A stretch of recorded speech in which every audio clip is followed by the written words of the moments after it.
Good afternoon, everybody. I'm very honored to be here among you today. My name is Darya Safai. I grew up in the religious dictatorship of Islamic Republic of Iran. Mine and many of my generations is a bitter story of discrimination and oppression under the veil of Sharia. As if the wings we used to have been clipped to make sure that we would never be able to spread them and fly away. Today, I'm here to talk about the Iranian women, the situation of Iranian women. Women who were on their way toward equality to men. Women who were more competent, brilliant, and advanced than ever. After the revolution of '79, these women suddenly became inferior creatures. They account for half of Iran's populations, and they are victimized by the gender discrimination. Allow me to tell you my story. Like that, you can see more about my life and that of my generation. The first time I was confronted with that sort of discrimination was when I was 6 years old, the first day of school, and I was on my way to go for beginning of the school. When suddenly I had to wear a veil, a dark, large cloak, and a trousers underneath. Of course, I didn't find my clothes beauty. I had much more better than that. But one day, it was the time to change the code of dress. And what saddened me most was the moment that I saw our neighbor boy, who was also on his way to school, and I saw him, he had the same clothes as the day before. So, as a girl of 6, I knew that my life is changing, but his life stayed the same. At another time, while I was playing at the playground with my girlfriends, suddenly I had to laugh out very loudly. I was a girl like 9 years old, and I saw our director of the school came to us very angry and talked like, how dare you laugh that loudly? It does not suit a girl. You cannot laugh that loudly. I felt deeply ashamed and guilty for having done something utterly wrong. So my code of conduct changed as well.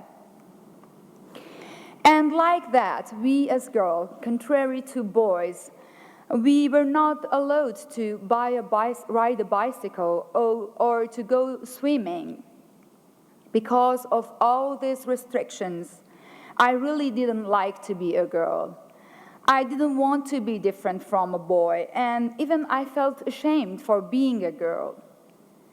As I grew up, I started asking myself more questions like, why do only women have to cover themselves?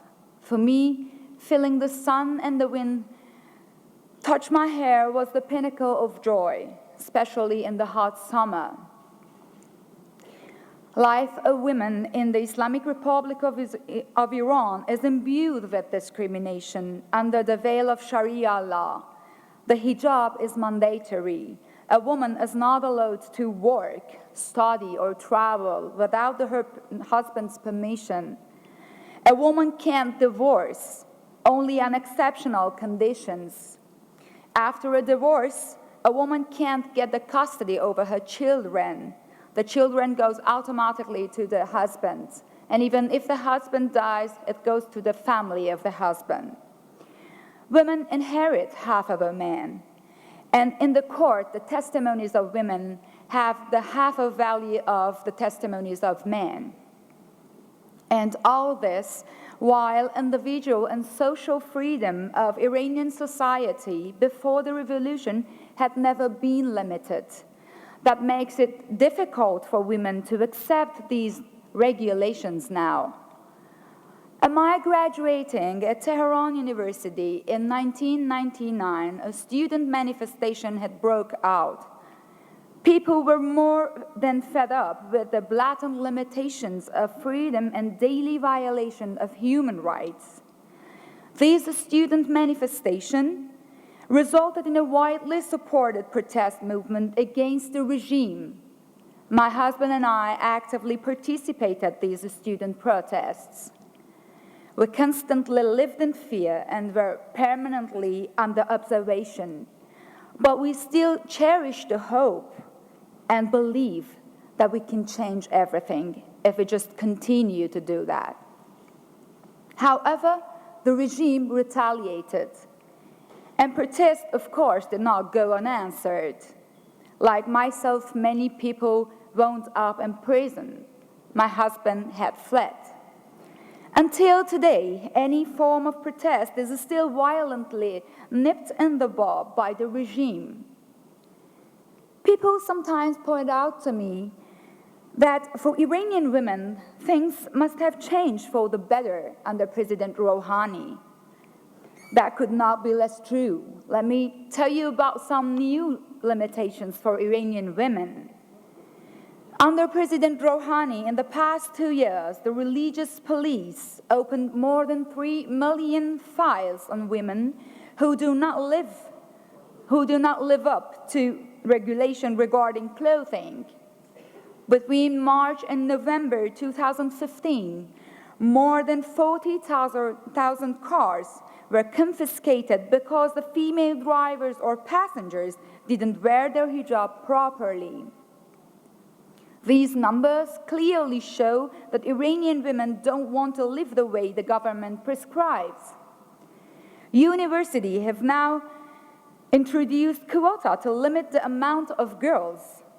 Girls used to constitute 67% of all students, but now their enrollment is limited to 50%. And all of this while there are no limitations for men.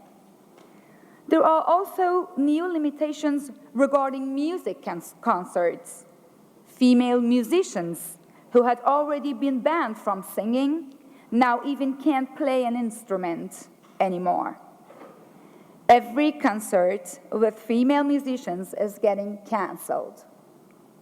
In other words, the situation is not improving, it's just getting worse. The discrimination of Iranian women is also being carried forward into the sports arena. Women are being restricted in practicing sports under the pretext of them having to wear bothersome clothing. As if this is not enough, female fans are being targeted as well. Some are even serving a jail sentence because they wanted to attend a game. To make it even worse, all this happens under the supervision of the international sports federations. In the Asian Volleyball Championship, which was held in October 2012 in Tehran, about a third of the spectators in the Azadi Stadium, with a current capacity of 12,000 people, were women. But now, it has been 3 years that Iranian women do not even have the right to attend the national volleyball team competitions as spectators. From the day the stadium ban was implemented, women have made numerous attempts to protest against this ban. Offside, an Iranian film directed by Jafar Panahi, who has been banned from filmmaking, shows some of these efforts. There have also been widely organized efforts against gender discrimination in sport outside Iran. I founded the Let Iranian Women Enter Their Stadiums campaign, and I have also participated with my campaign in these efforts alongside some former Iranian and American female sport champions and other female activists from all around the world. We went to Sweden, USA, Belgium, Italy, Poland, and some other countries with our message, "Let Iranian women enter their stadiums," on T-shirts and banners. Thanks to our actions, I have had contact at the highest echelons of FIFA and FIVB to bring up the issue. But we still observe that the government of Rouhani neglects the right of women to enter a stadium. During the FIVB World League Games in Tehran in June 2015, they didn't sell tickets for women, and security forces took up positions in a large area around the stadium, inspected approaching cars at checkpoints, and diverted women away, even when they were living close to the stadium, only to prevent protests of women who were denied access to the stadium despite earlier promises that they could attend these games. To exercise and watch sport events are the basic rights of every citizen, regardless of gender or race. The fact that all women, except for Iranian, can attend stadium inside Iran is a great insult to Iranian women. Yes, foreign women can attend stadium inside Iran. The Iranian and Saudi Arabian women are the only women throughout the world who are prevented from entering stadiums, with the difference that Iranian women have had the right for several generations and have enjoyed it. Today, the sports arenas has become a major place for women's civil campaigns. The volleyball arenas are the front line of women's campaigns against gender discrimination. Iranian women need support from democratic countries and international organizations. No society can develop as long as systematic discrimination of women is rule rather than exception. Regarding the problems of extreme Islamism the world is facing nowadays, it is even more important to support women who fight against this discrimination. The fight for equal rights corrodes Islamism to the core of its existence and will eventually overthrow it because equal rights for women are incompatible with an Islamic state structure. A fight for women's rights is a fight against extremism, better and more efficient than any army. I am confident that the fight for women's rights in Islamic countries and beyond can halt the lethal spiral of violence. If women win, the whole society wins. Thank you for your attention, and it is just the time for a video, just short video of our campaign, what we have done all around the world. Thank you.